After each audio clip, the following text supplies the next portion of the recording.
सदस्यों को हृदय की गहराइयों से सादर जय भीम, जय संविधान बोलता हूं। साथियों, आज मैं एससी एसटी ओबीसी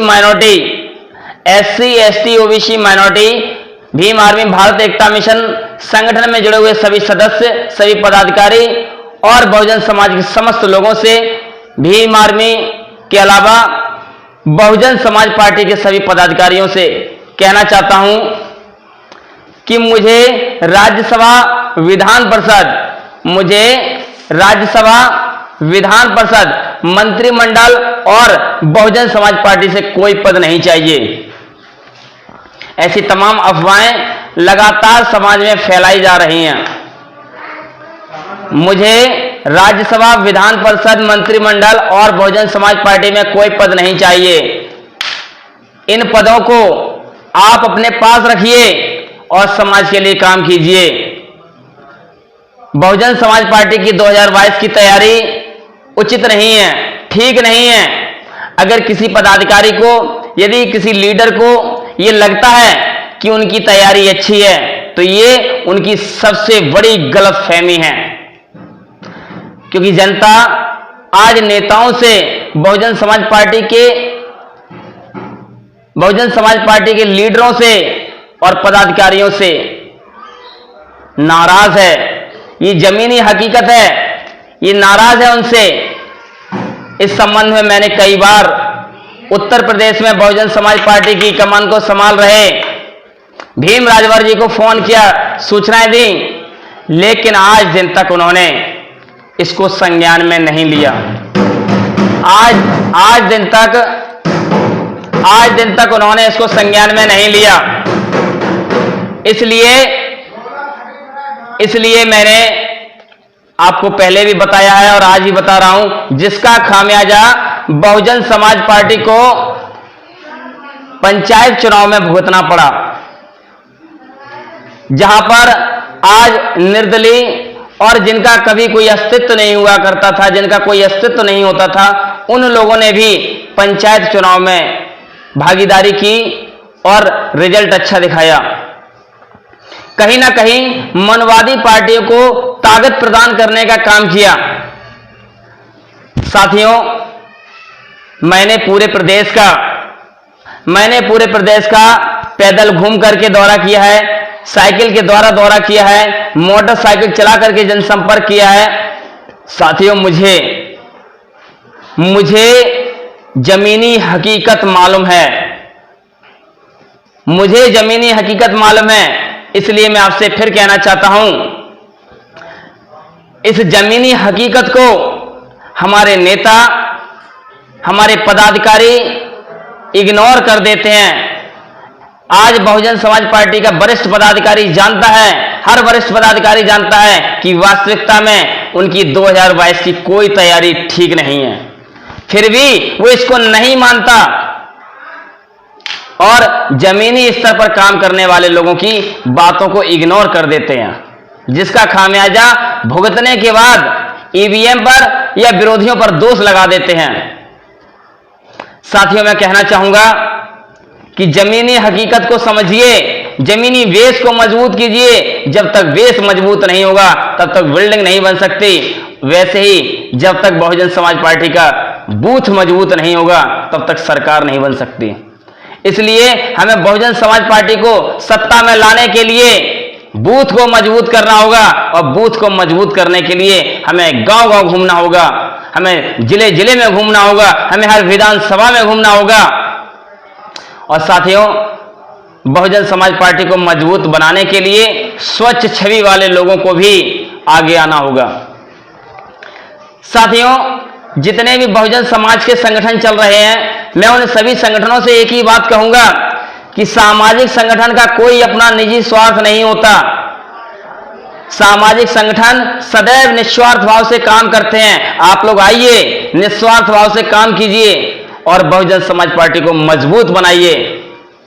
आज बहुजन समाज पार्टी को जरूरत है सच्चे समाज सेवियों की। आज बहुजन समाज पार्टी को जरूरत है सच्चे भीम योद्धाओं की, क्योंकि सत्यता को कोई दर्शाता नहीं है और कमजोरी को कोई मिटाना नहीं चाहता।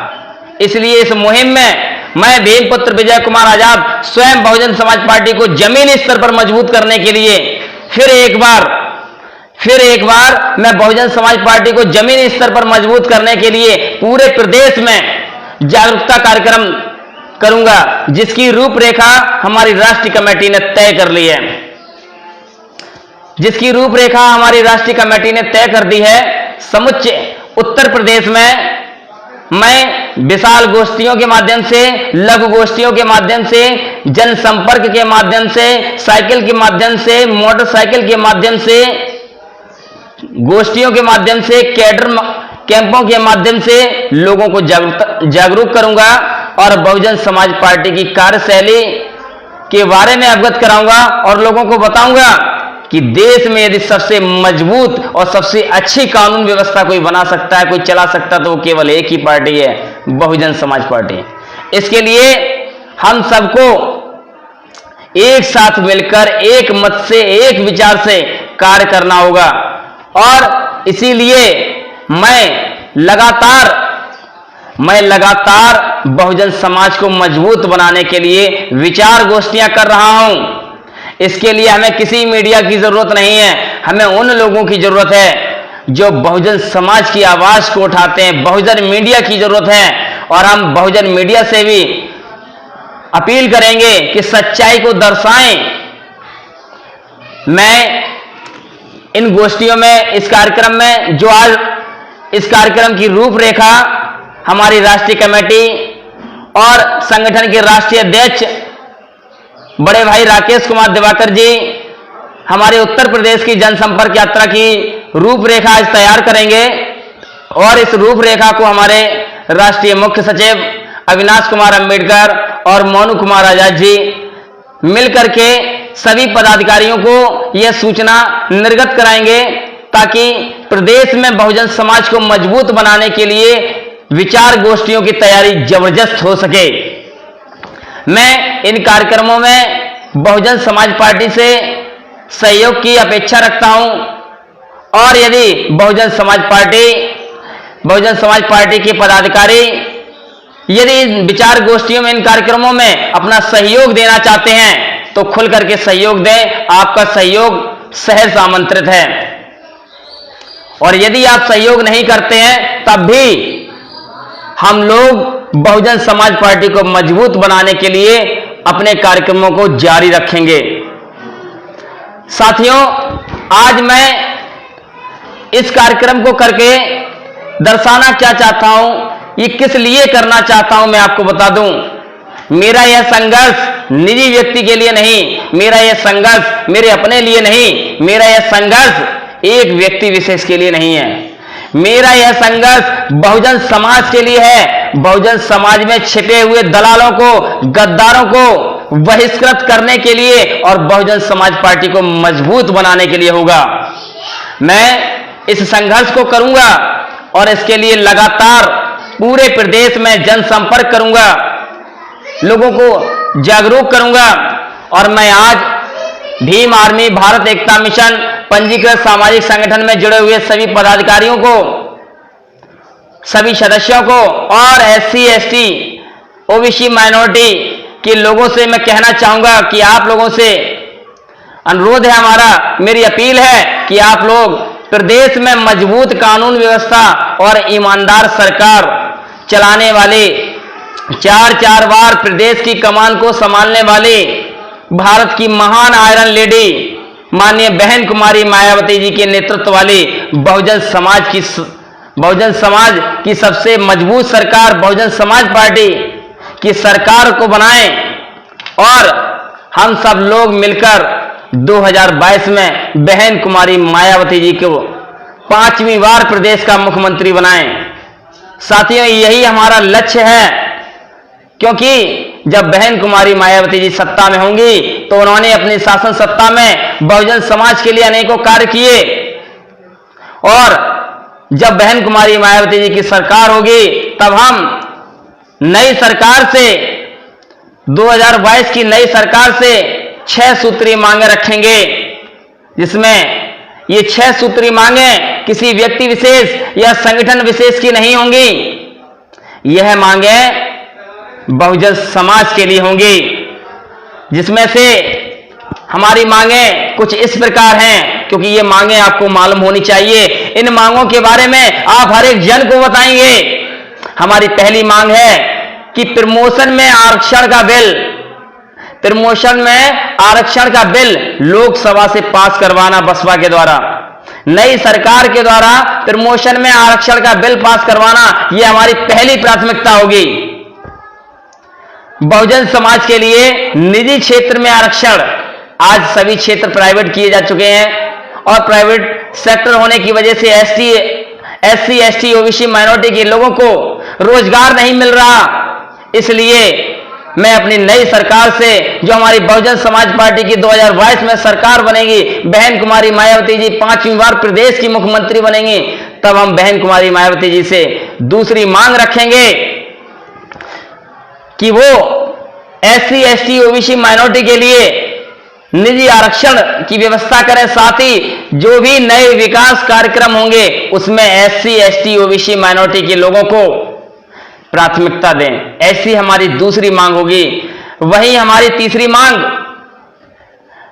साथियों, मैं इसलिए ये बातें कर रहा हूं कि कुछ समाज के दलाल केवल चेहरे चमकाने की बात करते हैं, मुद्दे की बात नहीं करते। आज मैं मुद्दे की बात कर रहा हूं, इसको आपको समझना होगा। हमारी वहीं तीसरी मांग, अप्रैल 2005 के बाद, आपको मालूम है 2005 से पहले हर व्यक्ति को पेंशन की व्यवस्था थी, लेकिन 2005 के बाद पेंशन की व्यवस्था खत्म हो गई।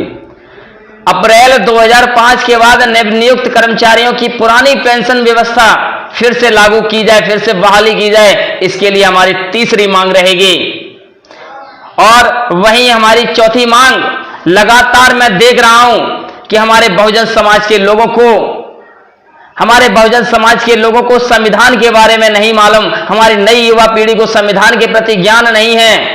इसलिए मैं प्रदेश में चल रहे सभी विद्यालयों में आने वाली नई सरकार से यह मांग करूंगा, बहुजन समाज पार्टी की सरकार से मांग करूंगा कि विद्यालय के पाठ्यक्रम में प्रत्येक स्तर में बहुजन समाज को जागरूक करने के लिए भारतीय संविधान की शिक्षा अनिवार्य होनी चाहिए।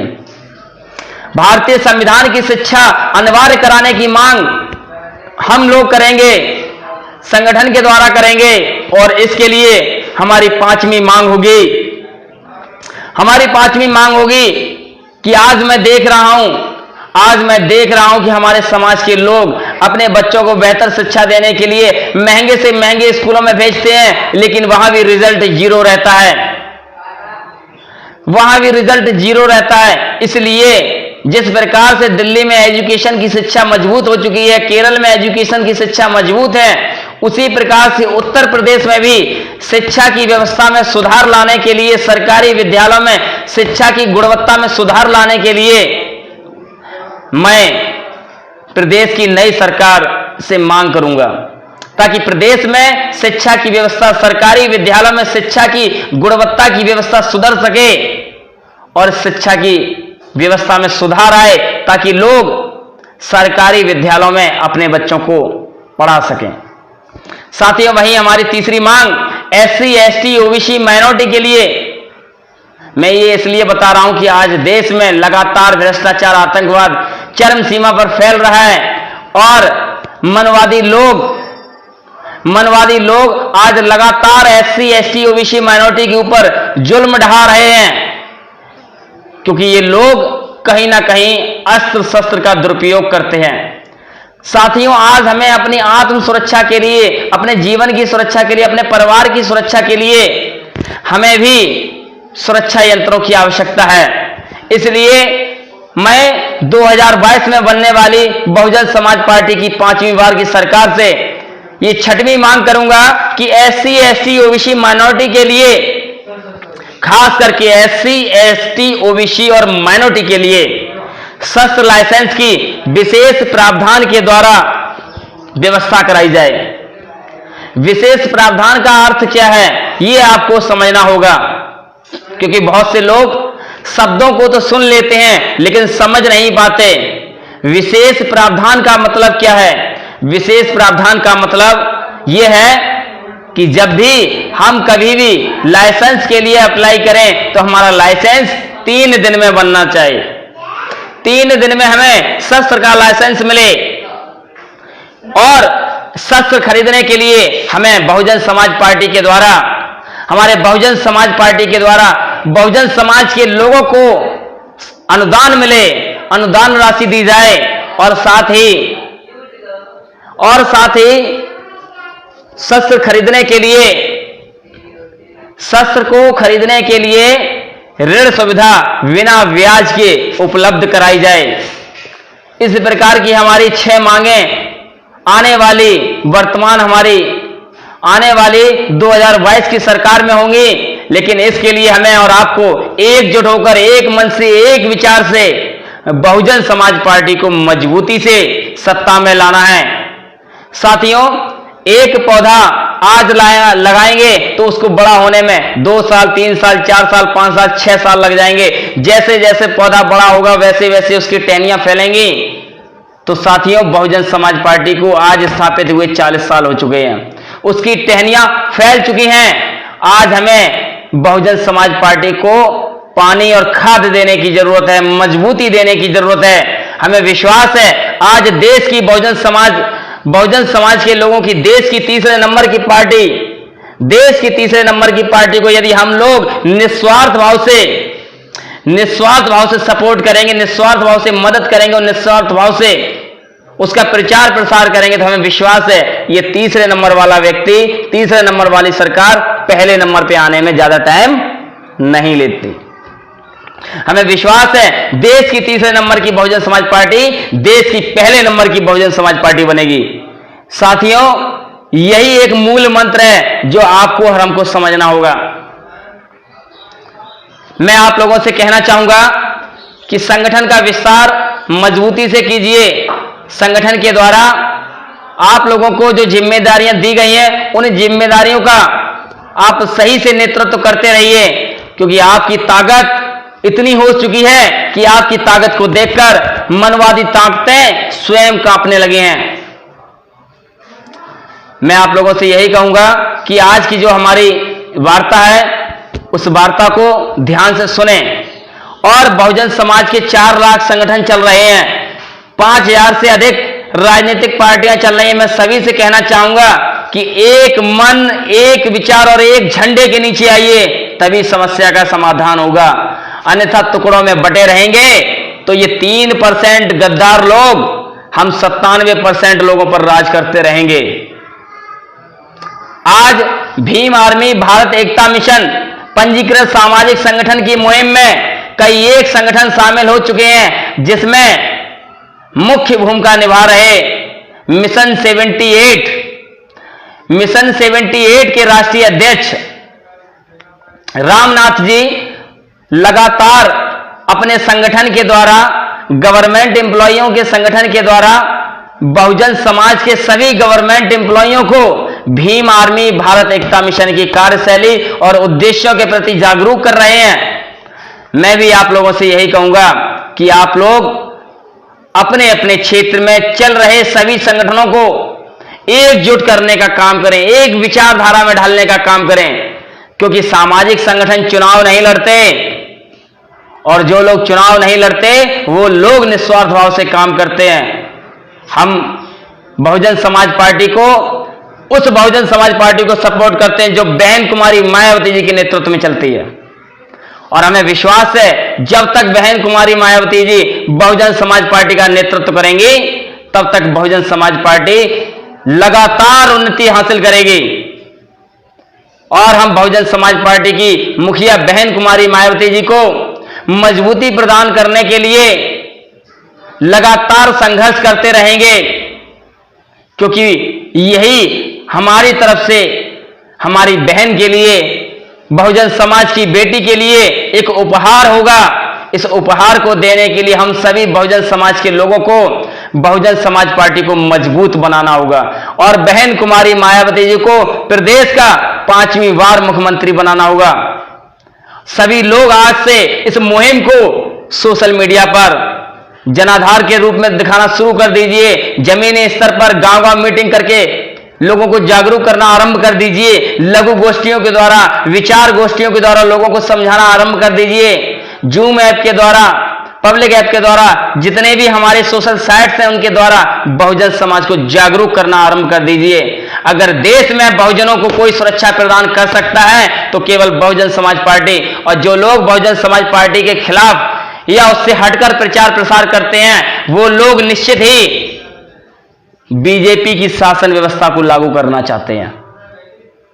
आगे आप समझ जाएं, देश में यदि उन्नति पानी है तो राजनीतिक क्षेत्र में बहुजन समाज पार्टी को मजबूत कीजिए और सामाजिक परिवर्तन करने के लिए पंजीकृत सामाजिक संगठन भीम आर्मी भारत एकता मिशन को मजबूत कीजिए।